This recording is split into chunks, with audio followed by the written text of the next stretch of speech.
Hey guys, today we're doing a little guitar experiment. I have written half of a guitar riff and I'm going to be sending this guitar riff to some professional guitar players. And we're going to get these professional musicians to finish the guitar riff. Okay, so they're going to play my bit and then they're going to add to it to make it a whole complete riff. The question is, how similar will these riffs end up being? We all come from different backgrounds, different styles, different experiences. So this little riff, which is in a one particular style, how will they each interpret it? How are they going to play? What chords will they play? What melody will they use? So here's how the riff goes.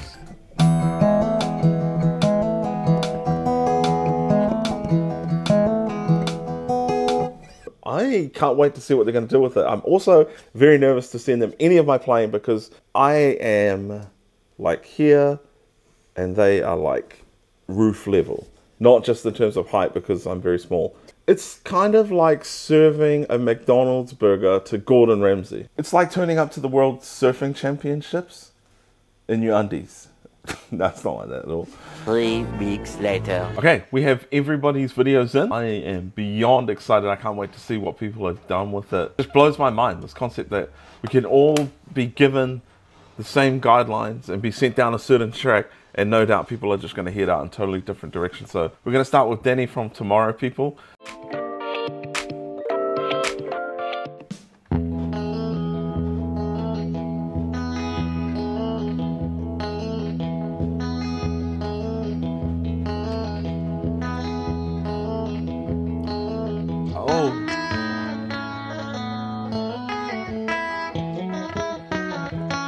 Oh, snap.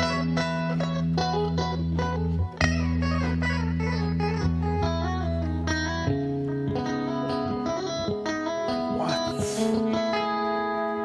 Oh my gosh, look at those stretches. Holy moly.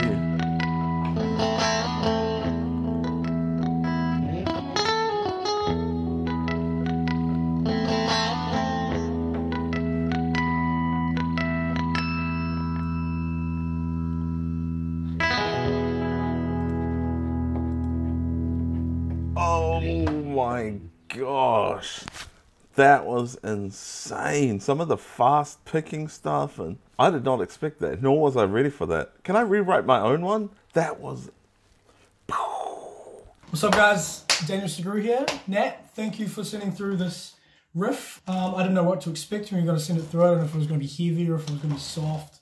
So it was kind of surprising to get this pretty little ditty. Didn't want to think about it too much as far as how I was going to interpret it, because I think if you think about something for too long, it gets a little bit too stale. I was going to make it sort of dissonant and weird, because I am kind of dissonant and weird, but I decided no, you're getting old now, you got to service the song, be musical. It's in the key of E, very ambiguous key, especially for guitar, which, you know, you can do a lot with. Thanks, man. Yeah, at first, when he went to the A, to the 4 chord, I was thinking, oh, okay, cool. This is kind of where I'd expect it to go. But then with all the fast picking stuff going on over the top, and then some of the chords in there were like really cool. Thank you, Danny. Paul is another beast guitarist who I think is going to really fit this style of playing.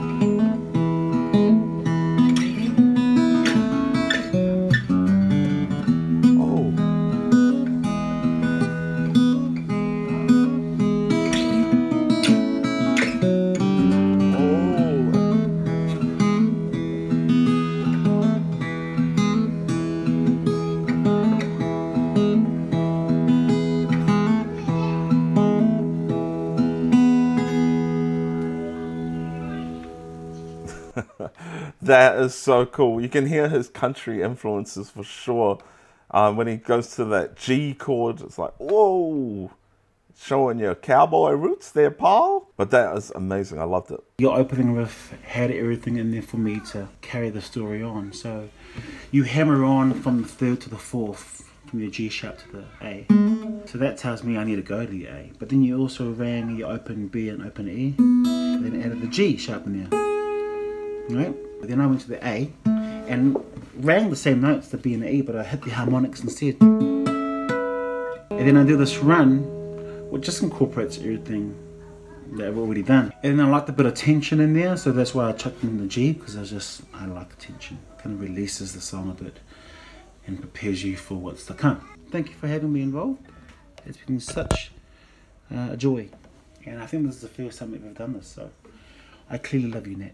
All right, we're going to watch Chrismas Ropati, session musician, guitar teacher extraordinaire.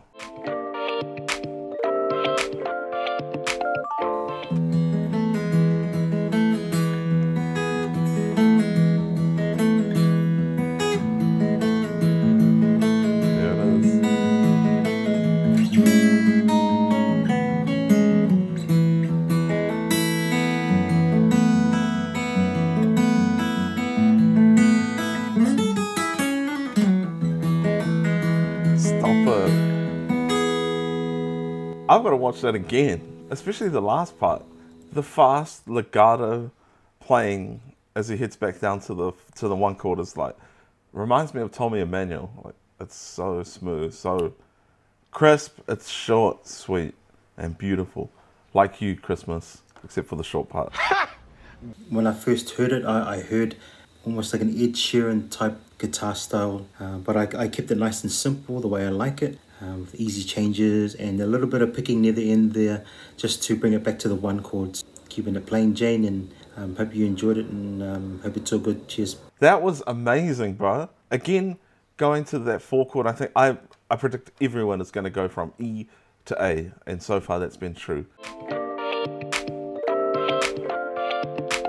Next up we have Dixon, Nacey. This dude is an world-class guitarist. All of these guys are, but this dude is the musical director for Coca-Cola, Christmas in the Park. Man, he plays for like Annie Crummer, just the biggest jazz names around, and he is an absolute monster. So even the fact that he's taken any time out to make this is crazy to me.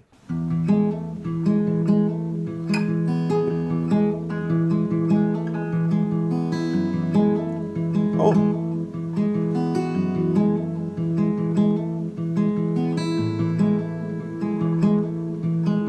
Changed the initial riff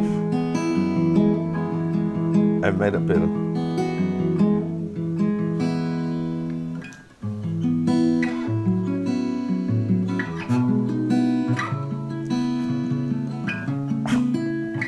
And of course he's playing all these chords that I've never heard. What? What are you doing? What the heck was that? And then back to playing the thing that I wrote, but which is just like the most boring part of it.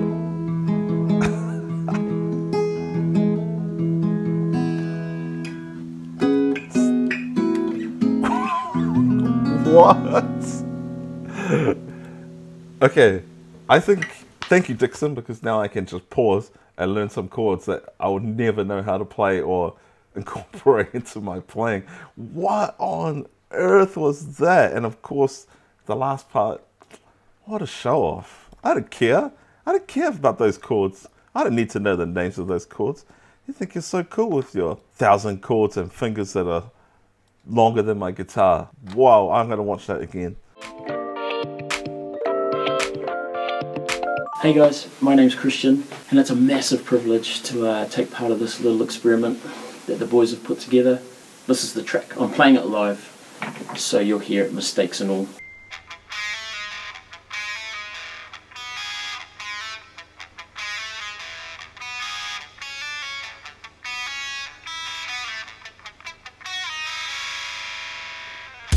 What?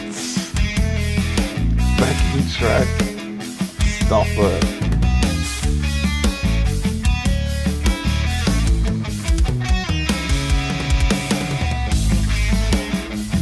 I didn't expect anything less of Kristian. This guy is...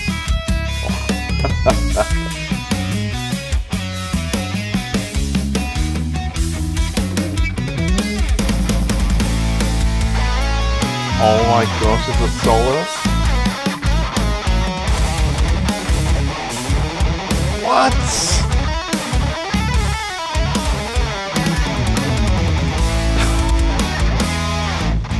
Oh my god.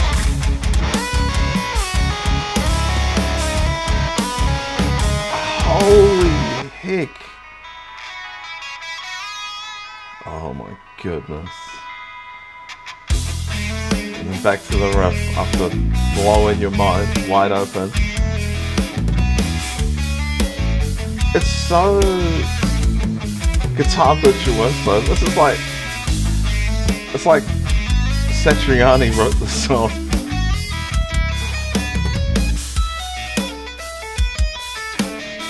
It's still going. Oh! And he finishes on a 4 chord. Gives you that unfinished feeling. When clearly that's finished. And what's even crazier to me about what we've just seen is that he's played that live.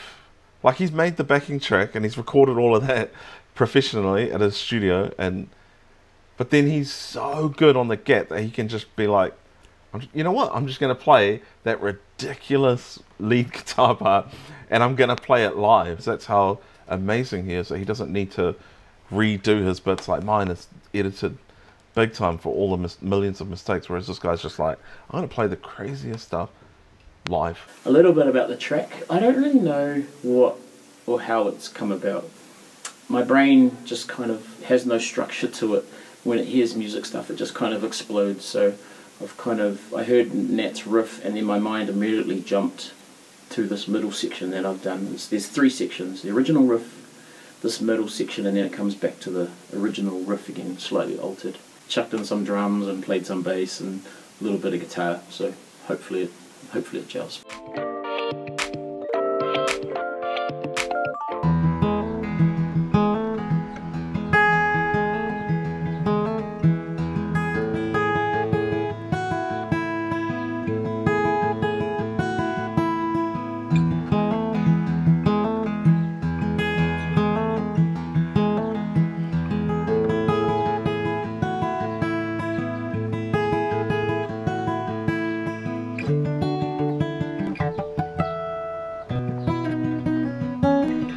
And there we have it. That's all of the submissions from the professional guitarists. Who wrote the coolest riff in your opinion? Which one did you resonate with the most?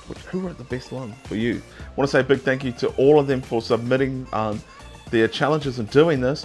Remember, if you want to follow any of them, the links to their different channels are all listed below. If you want to be in one of these videos, I'm about to show you a riff that you can finish off and then upload it to YouTube with the title NatPicking Finish the Riff, and then we'll find it and we'll react to your riff.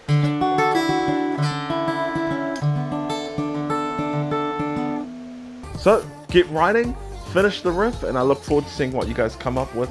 And make sure if you've enjoyed this that you go on and give us a share. That helps big time. And go and subscribe to our second channel. All of those links are below.